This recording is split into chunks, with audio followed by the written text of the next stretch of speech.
chego na Câmara Municipal para discutir esses mesmos temas e toda vez que eu falo isso, as pessoas falam: ah, você é contra a identidade de gênero na escola, ou a bancada evangélica fala: ah, você está conosco, você é contra a ideologia de gênero na escola. Eu falei: gente, eu estava falando de outra coisa, mas se aplica perfeitamente à discussão da identidade de gênero. Nós não podemos transformar o espaço escolar num espaço de condução de opções moral-culturais dos alunos. Né? Com isso eu não concordo. Então, para mim, identidade de gênero é esse direito de ser reconhecido pela sua sexualidade ou na sua sexualidade, sem que você sofra qualquer tipo de retaliação, ou diminuição, ou perseguição, ou preconceito por conta disso. Mas a ideologia de gênero é a ideia de que eu devo pegar esses perfis de gênero e apresentar para as pessoas e falar: olha, todos eles são bons, todos eles são ótimos, todos eles são naturais, e você pode escolher qualquer um. Eu, particularmente, sou um sujeito de postura mais liberal em costumes. O que significa que, para mim, realmente não faz nenhuma diferença se a pessoa é gay, se a pessoa é lésbica, se é trans. Eu não gosto dessa ideia, e aí a gente vai entrar numa coisa que não tem fim, né? Mas eu não gosto dessa ideia de falar a opção sexual. Gente, é tão difícil ser homossexual num país como o Brasil, que eu tenho dificuldade de acreditar que alguém optaria, fala assim: não, eu escolhi. Eu acho que isso faz parte da identidade, que é uma formação biológica, social, cultural, uma série de elementos agindo ao mesmo tempo, que faz com que a pessoa seja, aquela ali é a identidade dela. Isso é uma coisa que me incomoda zero.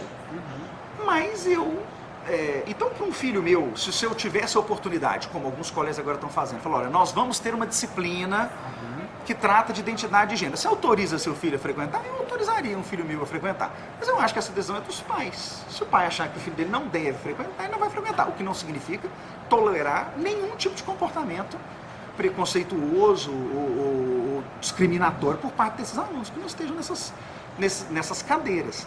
Eu só acho que essa decisão é uma decisão que invade uma esfera de formação moral cultural que para mim pertence à família antes de pertencer ao Estado. Então, não sei se... Há uma distinção aí nessa visão sua, então, de ideologia e ciência? Eu acho que, para mim, há uma distinção muito clara sobre o que seria a ciência ao tratar a identidade de gênero e o que seria a ideologia de gênero enquanto uma prática de convencimento de que os vários modelos ou as várias identidades de gênero são todas elas equivalentes e acessíveis porque, olha, eu já vi alguns conteúdos sendo apresentados dessa forma. A problematização vai sendo construída de maneira a agredir, e aí eu acho que o brasileiro também precisa melhorar nisso, agredir o senso religioso de algumas famílias de forma absolutamente desnecessária. Eu fico me lembrando, nessa hora, de uma discussão que no direito a gente tem há muitos anos a respeito do tratamento dos testemunhas de Jeová nos hospitais com a recusa de transfusão de sangue. Porque o comportamento típico do jurista nessa hora e do médico é dizer: a família, eles são os ignorantes e a pessoa vai ter que ser tratada com a transfusão. Sendo que isso está dentro da lógica de crença da pessoa. Do mesmo jeito que eu tenho que respeitar uma pessoa que é trans, eu tenho que respeitar uma pessoa que é evangélica e que não quer expor o seu filho naquele momento da vida dele a alternativa como se fosse uma possibilidade natural, porque para ele não é. Fala: Mateus, mas é natural. Fala, este ponto da discussão eu acho que ultrapassa o direito institucional do Estado de interferir na vida da família enquanto menor núcleo antes do indivíduo. A família tem o direito de fazer essa condução entendendo que eles têm um limite muito sério, liso, reto, traçado na vida deles. Eles não podem usar da sua liberdade individual para agredir o direito de mais ninguém. Então, nunca propagando mensagem preconceituosa, nunca propagando discurso de ódio, mas é um direito que eles têm, na minha opinião, de retirar as suas crianças desse conteúdo. E acho que isso é facilmente resolvível se a gente entender que a escola não é a portadora do direito de educação das crianças. A família é a portadora desse direito. E a escola o exerce porque ela institucionalmente é mais adequada.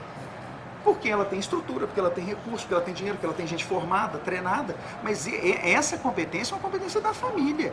E aí, toda vez que eu quero dar um passo que está para além do currículo base nacional, do BNCC, eu preciso de uma autorização da família, de uma conversa com a família, de uma construção desses conteúdos. Eu tenho para mim que a maior parte dos conteúdos que hoje estão sendo propostos para tratar de identidade de gênero, se fossem bem discutidos com as famílias, seriam incorporados sem nenhum problema.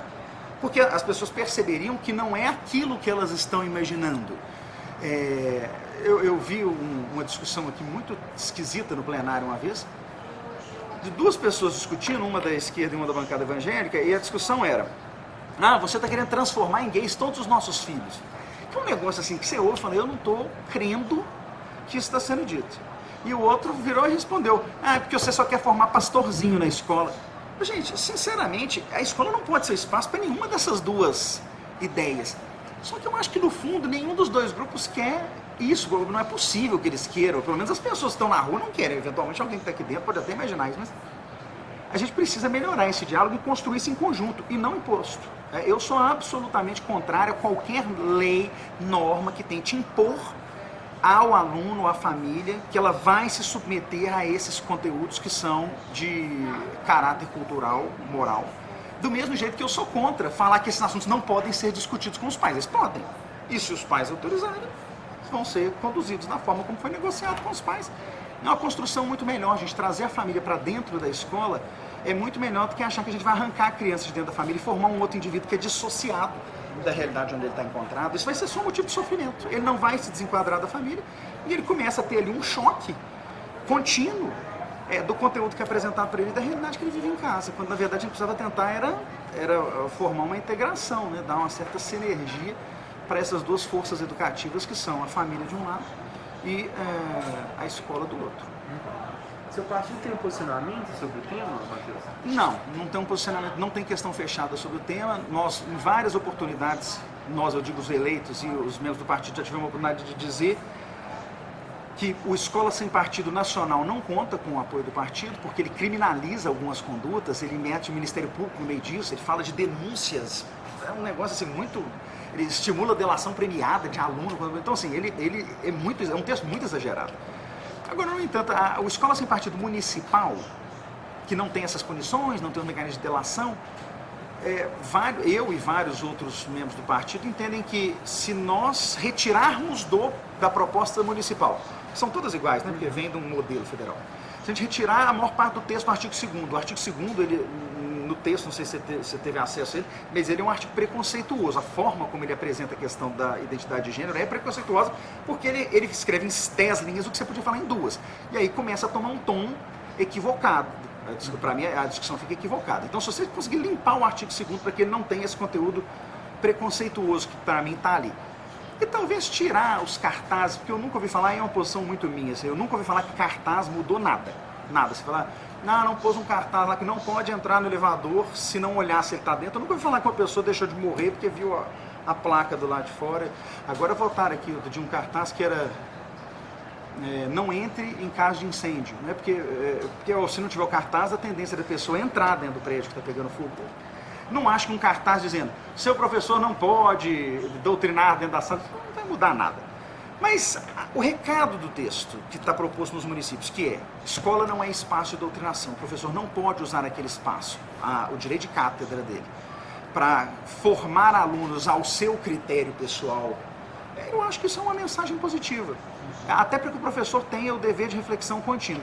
Outro dia até me perguntaram, eu como sou professor, falaram, mas você não fala de política dentro de sala de aula? Eu falei, olha, eu tenho um cuidado muito grande, nunca fiz campanha dentro de sala de aula, nunca fiz campanha dentro de faculdade, nunca distribuí papel dentro de faculdade, as pessoas sabem, obviamente, que eu sou político. E eu tenho opiniões políticas muito fortes, mas eu dou aula no ensino superior. É completamente diferente um aluno da graduação e um aluno do primeiro ano do ensino fundamental, primeiro ano do ciclo básico, porque aquele aluno ele ainda não tem outras informações que permitam a ele formar uma convicção própria e combater o que eu digo, diferente do que acontece no espaço universitário. Mesmo no espaço universitário, eu acho importante a gente deixar o espaço arejado. Eu falo que eu sou muito feliz de perceber que um dos professores mais convictamente de esquerda que eu tenho trabalhando ao meu lado na universidade, ele é um contínuo indicador de membros para o meu grupo de estudos liberais, porque ele reconhece que o aluno tem direito à sua concepção de realidade, que é o que na escola, no ciclo básico, no fundamental, me preocupa, porque a criança ali ainda não tem essa capacidade de resistência. Algumas propostas da casa visavam e visam retirar a menção, qualquer menção à palavra gênero. Você apoia? Não apoio. Vou votar contra, não tem problema nenhum já dizer. Sexta-feira nós vamos votar uma proposta de alteração da lei orgânica de Belo Horizonte que tenta banir a possibilidade de discussão do tema de ideologia e identidade de gênero em matéria legislativa. Vou votar contra, não concordo. Acho que a gente tem que manter o grau de racionalidade mínimo. E volto a dizer, eu não acho que esses conteúdos deveriam ser proscritos da educação. Eu só acho que eles não poderiam ser impostos sem o consentimento familiar. A melhor solução para mim continua sendo, esse é o tipo de tema que a gente pode até ministrar, se tiver combinado com a família, se não tiver, não pode. Então, não sou a favor de jeito nenhum dessa perseguição ao conceito de identidade de gênero, até porque, como eu disse, eu sou liberal em costumes, acho que as pessoas levam a vida que querem levar e ninguém tem nada a ver com isso. Matheus, para finalizar, que você tem que descer, né, para o plenário também. Infelizmente. Você já tocou em pontos dessa pergunta, mas para você também poder finalizar a entrevista, a pergunta final é seguinte: como pensar a existência de homens não masculinos, mulheres não femininas, gays, lésbicas, bissexuais, travestis na escola? Hoje as escolas de Belo Horizonte apresentam um espaço acolhedor para a sua existência? Não apresentam.